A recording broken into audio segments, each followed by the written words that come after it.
Absolutely not. Afghanistan ਤੋਂ America ਦੇ ਫੌਜੀ ਇਨਖਲਾ ਦੇ ਫੈਸਲੇ ਤੋਂ ਬਾਅਦ ਇਮਰਾਨ ਖਾਨ ਨੇ ਅਮਰੀਕੀ ਟੀਵੀ ਚੈਨਲ ਉਤੇ ਇੰਟਰਵਿਊ ਦਿੱਤਾ ਤੇ ਐਬਸੋਲੂਟਲੀ ਨਾਟ ਪਾਕਿਸਤਾਨੀ ਸੋਸ਼ਲ ਮੀਡੀਆ ਉਤੇ ਟੌਪ ਟ੍ਰੈਂਡ ਬਣ ਗਿਆ ਤੇ ਅੱਜਕੱਲ ਇੱਕ ਤਬਕਾ ਕੋਸ਼ਿਸ਼ ਕਰ ਰਿਹਾ ਹੈ ਕਿ ਐਬਸੋਲੂਟਲੀ ਯੈਸ ਨੂੰ ਟ੍ਰੈਂਡ ਬਣਾਇਆ ਜਾਏ। ਇਹਨਾਂ ਦੋਵਾਂ ਟ੍ਰੈਂਡਸ ਬਾਰੇ ਤਫਸੀਲੀ ਗੱਲਬਾਤ ਹੋਏਗੀ। ਪਹਿਲੇ ਤੁਸੀਂ ਪਾਕਿਸਤਾਨ ਵਿੱਚ ਪੰਜਾਬੀ ਦੇ ਸਭ ਤੋਂ ਵੱਡੇ ਨੈਟਵਰਕ ਦੇ YouTube ਚੈਨਲ ਨੂੰ ਸਬਸਕ੍ਰਾਈਬ ਕਰ ਲਓ ਤਾਂ ਜੇ ਸਾਡੀ ਹਰ ਖਬਰ ਤੁਹਾਨੂੰ ਵੇਲੇ ਸਿਰ ਮਿਲਦੀ ਰਹੇ। ਇੱਕ ਇੰਟਰਵਿਊ ਦੇ ਦੌਰਾਨ ਜਦ ਗੋਰੇ ਸਹਾਫੀ ਨੇ ਇਮਰਾਨ ਖਾਨ ਨੂੰ ਪੁੱਛਿਆ ਕਿ ਅਗਰ ਇਨਖਲਾ ਤੋਂ ਬਾਅਦ ਅਮਰੀਕਾ ਅਫਗਾਨਿਸਤਾਨ ਉੱਤੇ ਹਮਲੇ ਵਾਸਤੇ ਤੁਹਾਡੇ ਕੋਲੋਂ 에ਅਰ ਬੇਸਿਸ ਮੰਗੇਗਾ ਤੇ ਕੀ ਤੁਸੀਂ ਉਹਨਾਂ ਨੂੰ ਆਪਣੀ ਸਰਜ਼ਮੀਨ ਇਸਤੇਮਾਲ ਕਰਨ ਦੀ ਇਜਾਜ਼ਤ ਦਿਓਗੇ? ਇਮਰਾਨ ਖਾਨ ਹੋਰਾਂ ਆਖਿਆ ਐਬਸੋਲੂਟਲੀ ਨਾਟ, ਯਾਨੀ ਹਰਗਿਜ਼ ਨਹੀਂ। ਨਾਲ ਵਜ਼ਾਹਤ ਕੀਤੀ ਕਿ ਅਸੀਂ ਅਮਨ ਵਾਸਤੇ ਅਮਰੀਕਾ ਦੇ ਦੋਸਤ ਜ਼ਰੂਰ ਹਾਂ ਲੇਕਿਨ ਕਿਸੇ ਜੰਗ ਜਾਂ ਲੜਾਈ ਵਿੱਚ ਉਹਨਾਂ ਨੂੰ ਆਪਣਾ ਮੁਲਕ ਇਸਤੇਮਾਲ ਕਰਨ ਦੀ ਇਜਾਜ਼ਤ ਨਹੀਂ ਦੇਵਾਂਗੇ।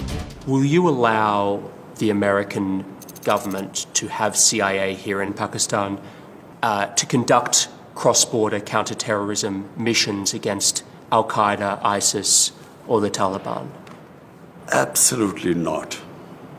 There's no way we're going to Seriously? allow any bases, any sort of action from Pakistani territory into Afghanistan. Absolutely not.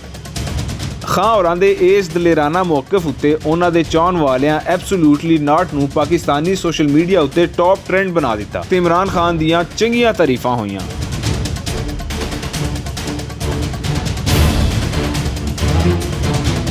ਹੁਣ ਜਦ ਅਮਰੀਕਾ 31 ਅਗਸਤ ਤੋਂ ਪਹਿਲਾਂ ਆਪਣੀਆਂ ਫੌਜਾਂ ਅਫਗਾਨਿਸਤਾਨ ਤੋਂ ਡਾਇਰੈਕਟ ਅਮਰੀਕਾ ਲੈ ਜਾਣ ਵਿੱਚ ਕਾਮਯਾਬ ਨਾ ਹੋ ਸਕਿਆ ਤੇ ਉਹਨਾਂ ਪਾਕਿਸਤਾਨ ਦੀ ਦਰਖਾਸਤ ਕਰਕੇ ਕੁਝ ਫੌਜੀ ਦਸਤੇ ਪਾਕਿਸਤਾਨ ਰਹੀ ਅਮਰੀਕਾ ਲੈ ਜਾਣ ਦਾ ਫੈਸਲਾ ਕੀਤਾ ਤੇ ਸੋਸ਼ਲ ਮੀਡੀਆ ਉੱਤੇ ਕੁਝ ਅਮਰੀਕੀ ਫੌਜੀਆਂ ਦੀ ਪਾਕਿਸਤਾਨ ਵਿੱਚ ਆਮਦ ਵੇਖ ਕੇ ਕੁਝ ਲੋਕਾਂ ਇਮਰਾਨ ਖਾਨ ਦੇ ਐਬਸੋਲੂਟਲੀ ਨਾਟ ਦੇ ਬਿਆਨੀਏ ਦਾ ਮਜ਼ਾਕ ਉਡਾਉਣਾ ਸ਼ੁਰੂ ਕਰ ਦਿੱਤਾ ਕਿ ਐਬਸੋਲੂਟਲੀ ਨਾਟ ਆਖਣ ਵਾਲੇ ਹੁਣ ਅਮਰੀਕਾ ਦੀ ਮਦਦ ਕਿਉਂ ਕਰ ਰਹੇ ਨੇ। ਇਹਨਾਂ ਮਜ਼ਾਕ ਉਡਾਉਣ ਵਾਲਿਆਂ ਵਿੱਚ ਖੁਦ ਸਾਖਤਾ ਸੀਨੀਅਰ ਤਜਜ਼ੀਆਕਾਰ ਤੇ ਸਹਾਫੀ ਮਤੀਉਲਾ ਜਾਨ ਤੇ ਇਮਰਾਨ ਖਾਨ ਦੀ ਪਿਛਲੀ ਬੁੱਢੀ ਰਹਿਮ ਖਾਨ ਸਰੇ ਫਹਿਰਿਸਤ ਨੇ।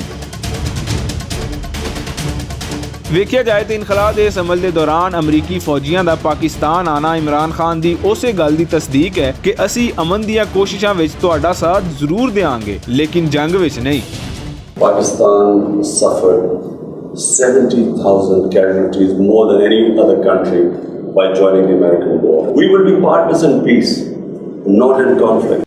ਸੋਚੇ ਸਮਝੇ ਬਗੈਰ ਰਿਆਸਤ ਮੁਖਾਲਫ ਬਿਆਨੀਏ ਨੂੰ ਹਵਾ ਦੇਣ ਵਾਲੇ ਤੇ ਮੁਲਕ ਮੁਖਾਲਫ ਟ੍ਰੈਂਡਸ ਚਲਾਉਣ ਦੀਆਂ ਕੋਸ਼ਿਸ਼ਾਂ ਕਰਨ ਵਾਲਿਆਂ ਨੂੰ ਰੱਬ ਸੋਨਾ ਹਦਾਇਤ ਦੇਵੇ ਤੇ ਸੋਹਣੇ ਮੁਲਕ ਪਾਕਿਸਤਾਨ ਦਾ ਝੰਡਾ ਹਮੇਸ਼ਾ ਉੱਚਾ ਰੱਖੇ।